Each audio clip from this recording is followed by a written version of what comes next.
দিনের ব্যাপারে উচ্চ আকাঙ্ক্ষা, দিনের ব্যাপারে আমাদের ইচ্ছাকে অনেক জোর দিয়ে অনেক উন্নত করা, আমাদের ইচ্ছাকে আরো প্রবল করা, আরো শক্তিশালী করা, যেন আমরা আমাদের দিন পালনে অলসতা না করি, পিছনে না পড়ে যাই।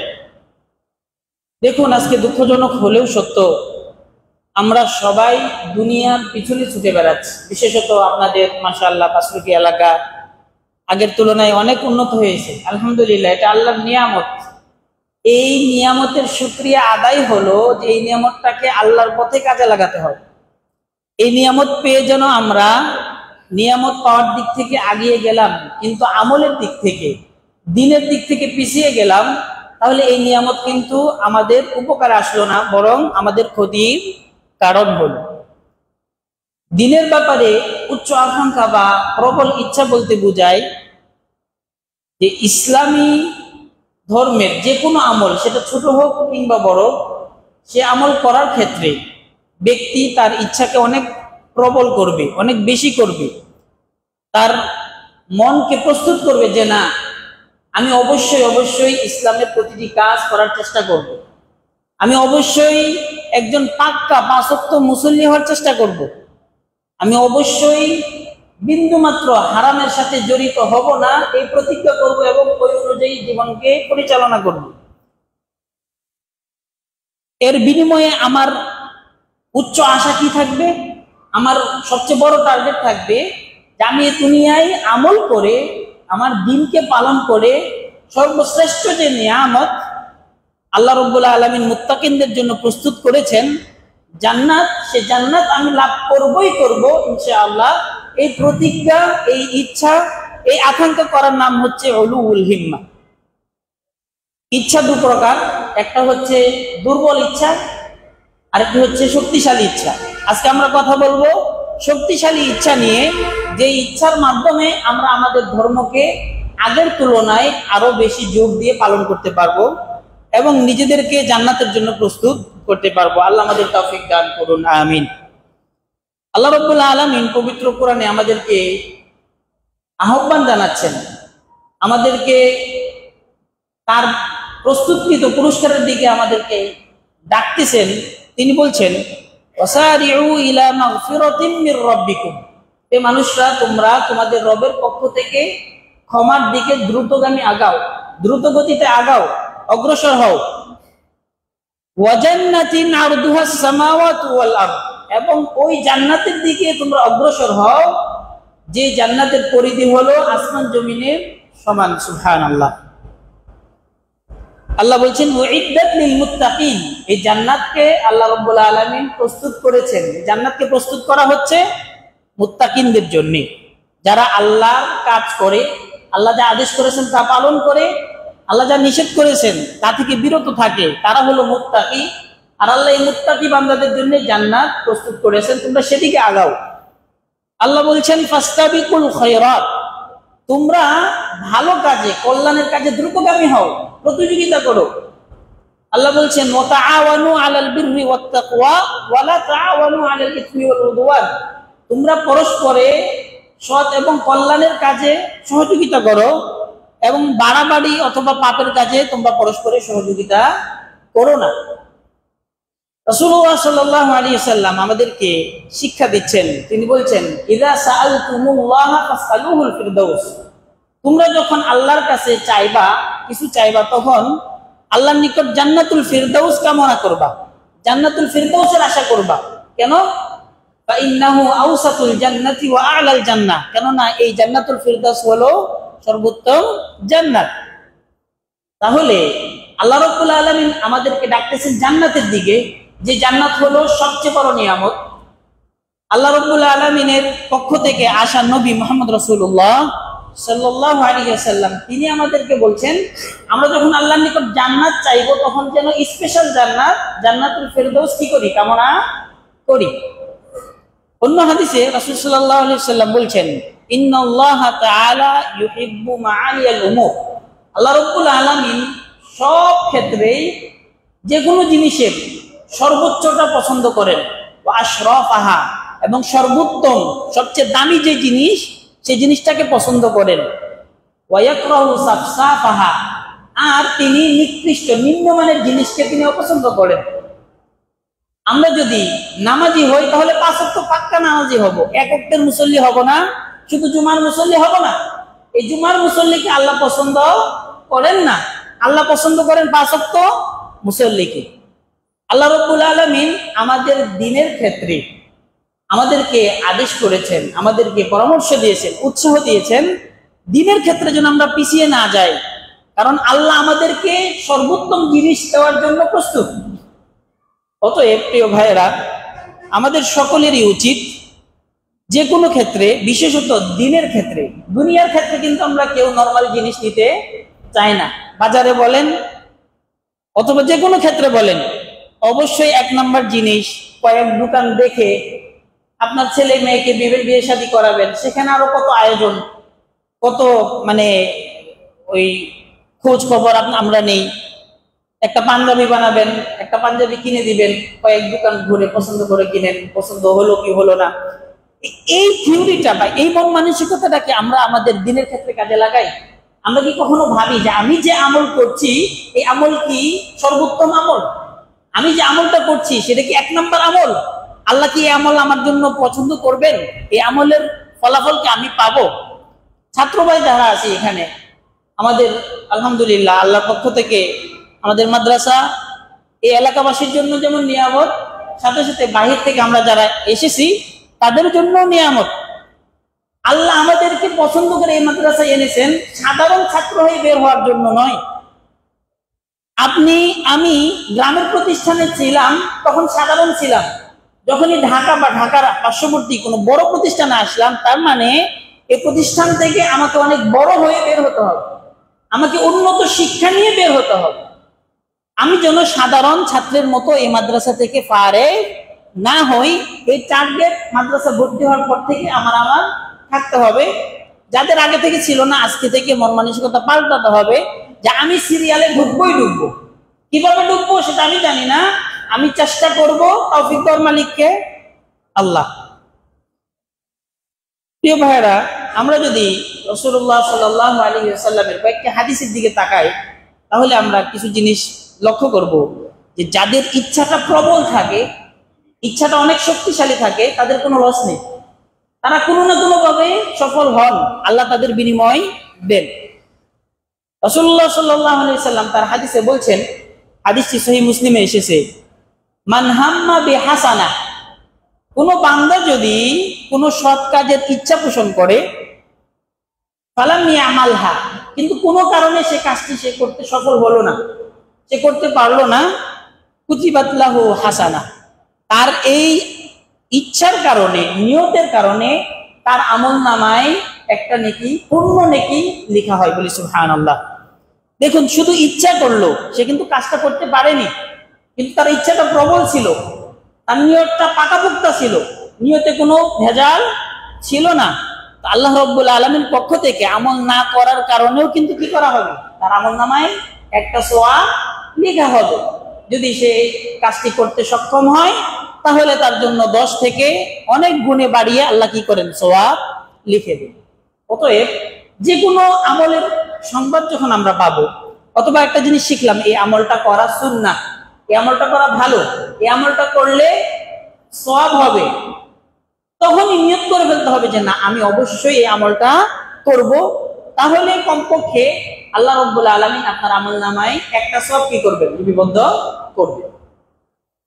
এরপরে রাসূলুল্লাহ সাল্লাল্লাহু আলাইহি সাল্লামের আরেকটি হাদিস দেখুন, তিনি বলছেন, মান সাআলাল্লাহ আশ-শাহাদা বিসিদকিন, যে ব্যক্তি অন্তর দিয়ে আল্লাহর নিকট শাহাদাত কামনা করবে, শহীদি মৃত্যু কামনা করবে, বাল্লাগাহুল্লাহু মানাজিলাশ শুহাদা, আল্লাহ রাব্বুল আলামিন তাকে শহীদদের মর্যাদা দান করবেন। বলি সুবহানাল্লাহ। ওয়া ইম্মাতা আলা ফিরাশি, যদিও সে কোনো কারণে শহীদ না হয়ে নিজের ঘরে বিছানায় মৃত্যুবরণ করে, তাহলেও আল্লাহ তাকে শহীদি মর্যাদা দিবেন। সুবহানাল্লাহ। এবং এরকম ঘটনা সাহাবীদের যুগে ঘটেছে, যুদ্ধে গিয়েছেন শহীদ হওয়ার জন্য, দোয়া করেছেন যে আল্লাহ তুমি আমাকে শহীদ করো, কিন্তু শহীদ হন নাই, জখম হয়েছেন, আঘাত পেয়েছেন, সুস্থ হয়েছেন, স্বাভাবিক অবস্থায় সাধারণ জ্বর এসে ঘরে মৃত্যুবরণ করেছেন, রাসূলুল্লাহ সাল্লাল্লাহু আলাইহি সাল্লাম তাকে শহীদি মৃত্যু হিসেবে ঘোষণা দিয়েছেন। অতএব শহীদি মৃত্যু আমরা সবাই কামনা করি, শহীদি মৃত্যু আমরা সবাই চাই। ঠিক তেমনি ভাবে যে কোনো কিছু আমরা যখন মন থেকে চাইবো, দিনই কিছু নিয়ত করব, আল্লাহ রাব্বুল আলামিন ওই জিনিসটা যদি আমাকে নাও দেন, তাহলে ওই জিনিসের সওয়াবটা আল্লাহ আমার আমলনামে কি করতে পারেন, লিখে দিতে পারেন। এই কারণে রাসূল সাল্লাল্লাহু আলাইহি ওয়াসাল্লাম বলছেন যে আল্লাহর নিকট যখন তোমরা চাইবা, তখন কোন জান্নাত চাইবা? জান্নাতুল ফিরদাউস চাইবা। কারণ আল্লাহর নিকট দানের ক্ষেত্রে আল্লাহর কোনো কমতি আছে? আল্লাহর নিকট নিয়ামত, সওয়াব যা কিছু আছে, আল্লাহর ধনভাণ্ডার কোনো কমতি আছে? নাই। সারা দুনিয়ার মানুষকে যদি সবকিছু তাদের মন মতো দিয়ে দেন, তবুও আল্লাহর নিয়ামত থেকে কিছুই কমবে না। দেখুন, রাসূলুল্লাহ সাল্লাল্লাহু আলাইহি সাল্লাম অন্য হাদিসে বলছেন, আমাদের অনেক ভাইয়েরা তাহাজ্জুদের সালাত আদায় করেন, অনেক মুরব্বীরা তাহাজ্জুদের সালাত আদায় করেন, বা অনেকে ফজরের সালাতের পর থেকে সূর্য ওঠা পর্যন্ত মসজিদে অবস্থান করেন, সূর্য ওঠার পরে 2 রাকাত সুন্নাত আদায় করেন, অনেকে জোহরের আগে সুন্নাত আদায় করেন, অনেকে ওযু করার সাথে সাথে 2 রাকাত সুন্নাত আদায় করেন, মসজিদে ঢুকলে 2 রাকাত সুন্নাত আদায় করেন, অনেকেই প্রথম কাতারে নিয়মিত 5 ওয়াক্ত নামাজ আদায় করেন। দেখুন, মানুষের জীবন পরিবর্তনশীল, মানুষ সবসময় সুস্থ থাকবে না, এক অবস্থায় থাকবে না।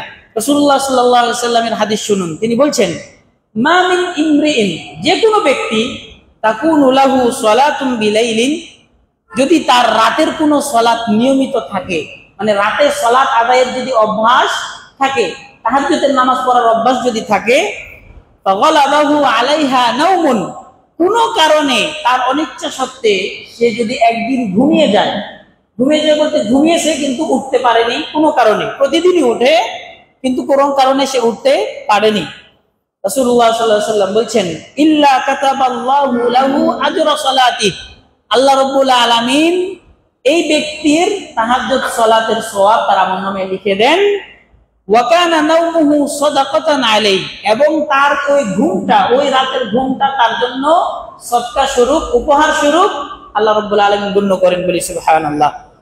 অতএব প্রিয় ভাইয়েরা, আল্লাহ রাব্বুল আলামিন আমাদের কত সুযোগ দিয়েছেন নিজেকে উন্নত করার, দুনিয়ার ক্ষেত্রেও আখিরাতের ক্ষেত্রেও। আমি খুতবার শুরুতেই বলেছি, আপনাদের বর্তমান সময়ে দুনিয়ার জীবনকে উন্নত করা অনেক সহজ হয়ে গেছে এবং আপনারা অনেকে উন্নত হয়ে গিয়েছেন। এখন আপনাদের উচিত হচ্ছে দুনিয়ার চেয়ে অধিক উন্নত হওয়া, উন্নত করা নিজের দ্বীনকে, নিজের ধর্মকে, নিজের আমলকে, তাহলেই আল্লাহর নিকট আপনার সফলতা আপনি পাবেন। প্রসিদ্ধ একটি ঘটনা, হাদিসটি এসেছে সুনানুন নাসাই সহ মুসনাদে আহমদে, যেখানে রাসূলুল্লাহ সাল্লাল্লাহু আলাইহি ওয়াসাল্লাম বলছেন, সাবাকা দিরহামুন মিআতা আলফি দিরহাম, 1 দিরহাম, ধরেন 1 টাকা পাশ করলো 1 লক্ষ টাকার উপর। রাসূল সাল্লাল্লাহু আলাইহি ওয়াসাল্লাম বলছেন যে 1 দিরহাম এগিয়ে গেল 1 লক্ষ দিরহামের উপরে। রাসূলুল্লাহ সাল্লাল্লাহু আলাইহি ওয়াসাল্লামকে সাহাবারা জিজ্ঞাসা করলেন, এর ব্যাখ্যা কি? তখন তিনি বললেন যে 1 ব্যক্তির 2 দিরহাম ছিল, বা 1 ব্যক্তির 2 টাকা ছিল, সে ওই 2 টাকার মাঝে 1 টাকা দান করে দিল। আরেক ব্যক্তির অঢেল সম্পদ, সে সম্পদ থেকে সে 1 লক্ষ টাকা, 1 লক্ষ দিরহাম বের করে দান করলো। রাসূল সাল্লাল্লাহু আলাইহি ওয়াসাল্লাম বললেন, দ্বিতীয় ব্যক্তির 1 লক্ষ টাকার তুলনায় প্রথম ব্যক্তির 1 টাকার মূল্য আল্লাহর নিকট অনেক বেশি, বলি সুবহানাল্লাহ। হাদিস সহিহ।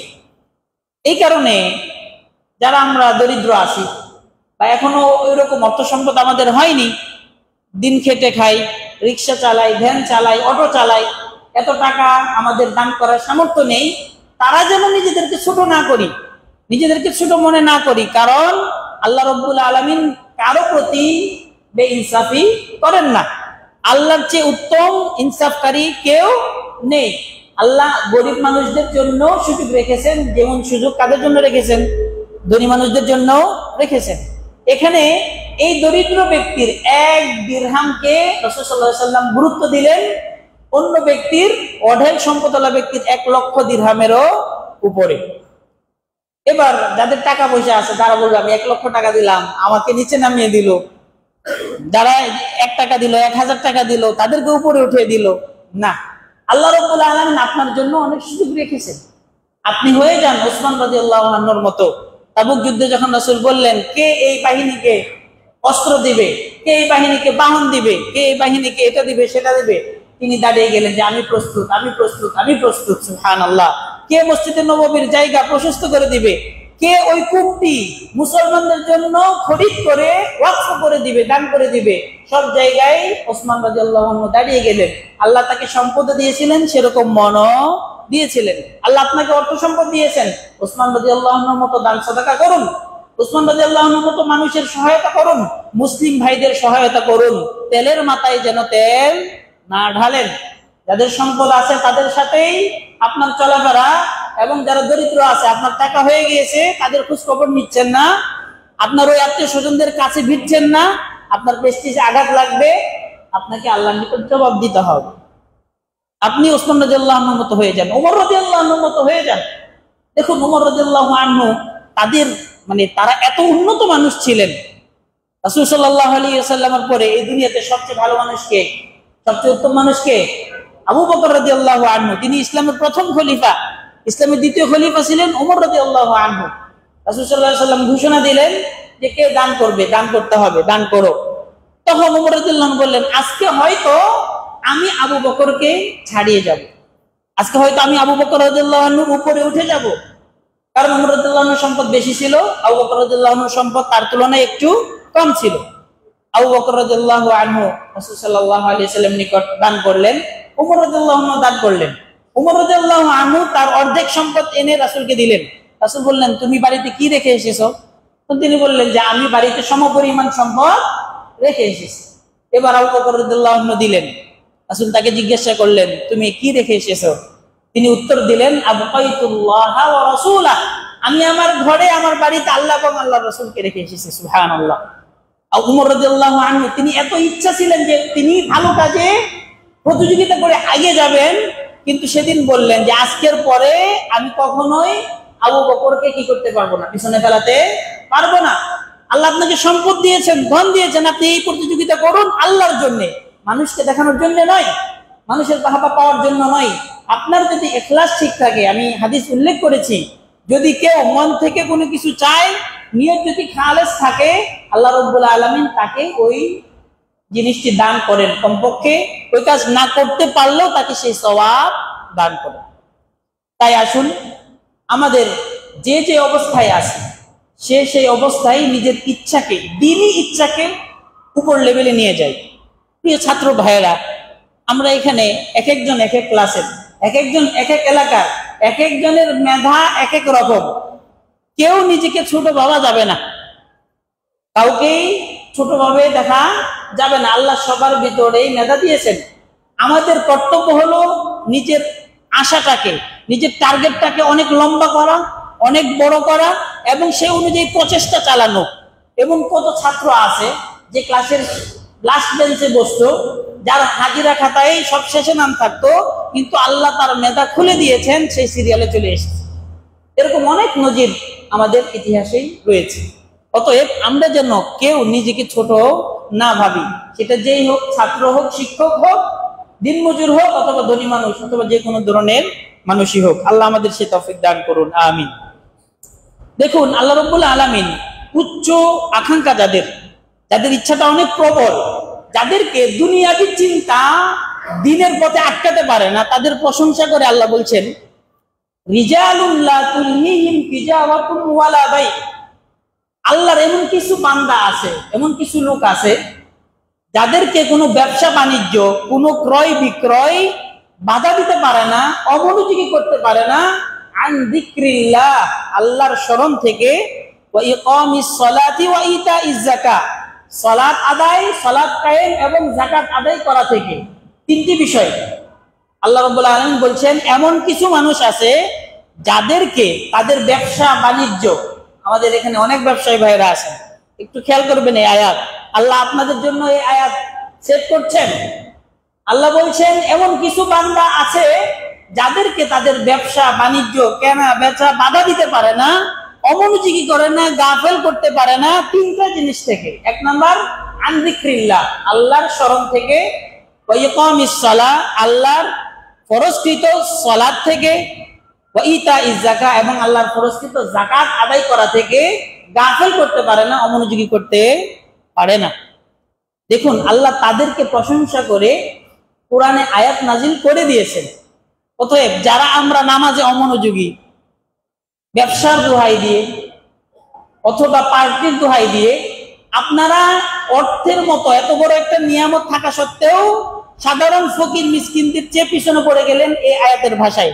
কারণ আল্লাহ আপনার প্রশংসা করেছেন যদি আপনার ব্যবসা বাণিজ্য অর্থ সম্পদ, আপনার জায়গা জমি আল্লাহর স্মরণ, নামাজ, রোজা, যাকাত আদায় করা থেকে কি না রাখে, বিরত না রাখে। আমাদের এমন কত ভাই আছেন যারা নামাজে একদমই আসেন না, ব্যবসার দোহাই দিয়ে, দোকানের দোহাই দিয়ে। এমন কত মুসল্লি ভাই আছেন যারা জামাতে আসতে পারেন না ব্যবসার অজুহাতে। আমরা যদি আমাদের ব্যবসার খাতিরে নামাজকে পিছাতে পারি, তাহলে নামাজের খাতিরে, আল্লাহর খাতিরে কেন আমি ব্যবসাকে একটু পিছাতে পারবো না? আমরা কি দুনিয়াকে প্রাধান্য দিলাম না আল্লাহকে প্রাধান্য দিলাম? আমরা দুনিয়ার ক্ষেত্রে 1 নম্বর চাইলাম, দুনিয়ার ক্ষেত্রে আমরা প্রথম সারিতে আসলাম, কিন্তু আখিরাতের ক্ষেত্রে, দিনের ক্ষেত্রে প্রথম সারিতে না এসে একবার পিছনের মুসল্লি হলাম। এটা কি আমাদের আখিরাতের জন্য এবং জান্নাত পাওয়ার জন্য এই দুনিয়ার ব্যবসা বাণিজ্য ধন সম্পদের চেয়েও সবচেয়ে মূল্যবান যে জান্নাত, ওই জান্নাতের চেয়েও আমরা দুনিয়াকে প্রাধান্য দিলাম না? আমরা কি জান্নাতকে কম গুরুত্ব দিলাম না? যদি আমরা দুনিয়াতে জান্নাতকে কম গুরুত্ব দেই, তাহলে আখিরাতে আমাদের ফলাফল সেই কম গুরুত্বের মতোই আসবে। অতএব আসুন আমরা প্রত্যেকের অবস্থান থেকে, নিজের কাজ, ডিউটি, ব্যবসা বাণিজ্য সবকিছু, ফ্যামিলি সবকিছু থেকেই আমরা দিনকে প্রাধান্য দেই, সালাত, সিয়াম সহ অন্যান্য ইবাদতকে প্রাধান্য দেই। আল্লাহ আমাদের তৌফিক দান করুন, আমিন। ছাত্র ভাইদের উদ্দেশ্যে কয়েকটি কথা। প্রিয় ছাত্র ভাইয়েরা, লেখাপড়া করতে গেলে এখানে আমাদের গার্জিয়ান যারা আছেন, মাশাআল্লাহ এখন আমাদের মাদ্রাসায় বাহিরের ছেলেদের তুলনায় এলাকার ছেলেদের সংখ্যা অনেক বেশি, আলহামদুলিল্লাহ। এটা ভালো দিক, যেটা আগে ছিল না। আমরা যখন ছিলাম তখন আমাদের ক্লাসে এত ভালো গ্রামের ছাত্র ছিল না, নিজ ক্লাস থেকে তারা চলে যেত ব্যবসা বাণিজ্যে, আপনারা নিয়ে যেতেন। এখন আপনাদেরকে যে আল্লাহ ওই চিন্তা থেকে উন্নত চিন্তা দিয়েছেন, এটা আল্লাহর পক্ষ থেকে নিয়ামত। এই নিয়ামতের শুকরিয়া আদায় করবেন এবং আপনাদের জন্য আমার পক্ষ থেকে জাযাকুমুল্লাহু আহসানাল জাযা। তো এই বিষয়টাকে আপনাদের ধরে রাখতে হবে এবং ছাত্র ভাইদেরকেও ধরে রাখতে হবে, যেন আমাদের বাহিরের ছাত্রদের লেখাপড়ার মানের মতো আমাদের এলাকার ছাত্রদের লেখাপড়ার মানও সমতালে হয়। তারাও যেন তাদের মতো উপরে উঠতে পারে, তাদের লেখাপড়ার মান যেন উন্নত হয়, তাদের চলাফেরা আমল আখলাক যেন বাহিরের ছাত্রদের মতো উন্নত হয়, সেটা ছাত্ররাও খেয়াল রাখবো, যারা গার্জিয়ান আছেন তারাও কি রাখবেন, খেয়াল রাখবেন। বিশেষত আমাদের মহিলা শাখা আছে, সবাই এলাকার আমাদের ছাত্রী বোনেরা যারা আছেন বা তাদের মা অথবা আত্মীয় স্বজন যারা উপরে আছেন, তাদেরকে লক্ষ্য করে বলছি, অনেক সময় দেখা যায় আমাদের মা বোনেরা মসজিদে আসেন বা মাদ্রাসাতে লেখাপড়া করেন, কিন্তু বাড়িতে গিয়ে পর্দার পরিবেশ পান না, বাড়িতে গিয়ে সেরকম দিন মানতে পারেন না। গার্জিয়ানদের উচিত তাদের সেই সুযোগ করে দেওয়া এবং ছাত্রীদের উচিত মাদ্রাসায় যা শিখে যায় সেটা যেন মাদ্রাসায় না রেখে বাড়িতে ব্যাগে করে নিয়ে যায় এবং সেখানে আমল করে। তাহলে তাদের দুনিয়াও সুন্দর হবে, তারা যেই ঘরে যাবে তাদের দুনিয়াও সুন্দর হবে, আখিরাতেও সুন্দর হবে। আল্লাহ আমাদের তৌফিক দান করুন, আমিন। লেখাপড়া করতে হলে কষ্ট করতে হবে, মনোবল ছোট করা যাবে না, ভেঙে করা যাবে না।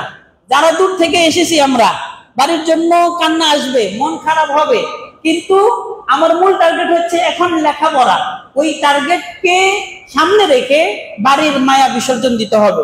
মনে রাখতে হবে, ইয়াহইয়া বিন কাসির রাহিমাহুল্লাহ, প্রসিদ্ধ একজন মনীষী, তিনি বলছেন, লা ইউনালুল ইলমু বিরাহাতিল জাসাদ, জেনে রেখো ইলম অন্বেষণ করা যায় না, ইলম হাসিল করা যায় না শরীরকে আরাম দিয়ে। তার মানে ইলম অর্জন করতে হলে আমাকে আপনাকে অবশ্যই কষ্ট করতে হবে, সেটা শারীরিক হোক অথবা কি মানসিক। এখানে বোর্ডিং এর খাবার বাড়ির খাবারের মতো নয়, এটা শারীরিক কষ্ট।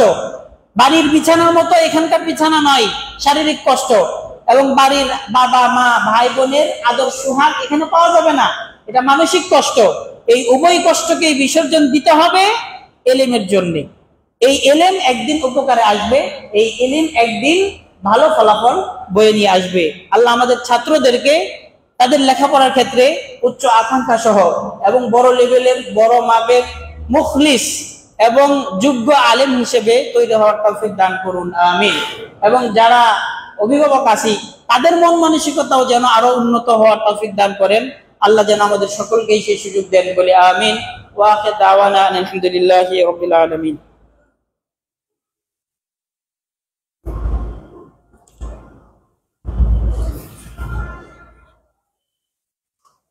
ইন্নাল হামদালিল্লাহি ওয়াহদা والصلاه والسلام على من لا نبي بعده اما بعد।